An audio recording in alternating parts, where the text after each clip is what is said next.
Dhaka board 2025-এর tag question solve করব 1 মিনিটেই। তো শুরু করি। Everybody wants to have a better life. শুরুতেই সাবজেক্ট আর অক্সিলারি ভার্ব আইডেন্টিফাই করে ফেলব। এখানে সাবজেক্ট হচ্ছে এভরিবডি আর ওয়ান্টস হচ্ছে ভার্ব, তাহলে ভার্বের সাথে অ্যাজ বাই এস যুক্ত আছে। শুরুতে সাবজেক্টের পরিবর্তে দে বসিয়ে দিব। এভরিবডি থাকলে দে কেন হবে? এটার রিজন হচ্ছে বডি থাকলে আর এভরি থাকলে আমরা দে বসাই, এটা সবার মাথায় রাখতে হবে।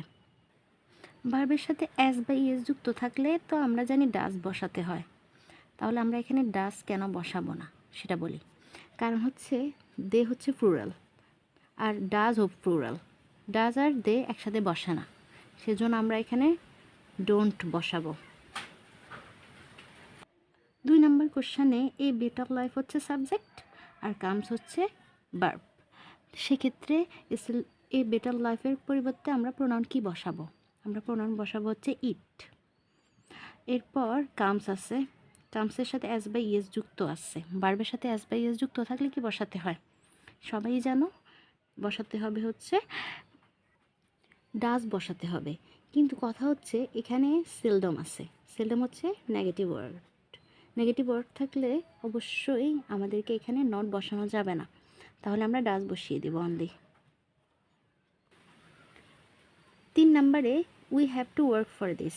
এক্ষেত্রে সাবজেক্ট হচ্ছে উই, হ্যাভ হচ্ছে অক্সিলারি ভার্ব, তাহলে অক্সিলারি ভার্ব সাবজেক্ট যেভাবে আছে ওভাবে বসিয়ে দিব। হ্যাভের পরিবর্তে হ্যাভ হবে, হ্যাভের সাথে নট যুক্ত হবে, হ্যাভ নট। 4 নম্বরে but most of us can hardly do the job. এক্ষেত্রে সাবজেক্ট হচ্ছে অক্সিলারি ভার্ব হচ্ছে ক্যান আর সাবজেক্ট হচ্ছে most of us. Most of us পরিবর্তে আমরা প্রোনাউন বসাবো উই আর ক্যানের পরিবর্তে আমরা বসাবো ক্যান্ট। 5 নম্বর কোশ্চেনে লাইফ হচ্ছে সাবজেক্ট আর ইজেন্ট হচ্ছে অক্সিলারি ভার্ব, তাহলে নট আছে, সেজন্য আমরা শুধু ইজ বসাবো আর লাইফের প্রোনাউন হচ্ছে ইট।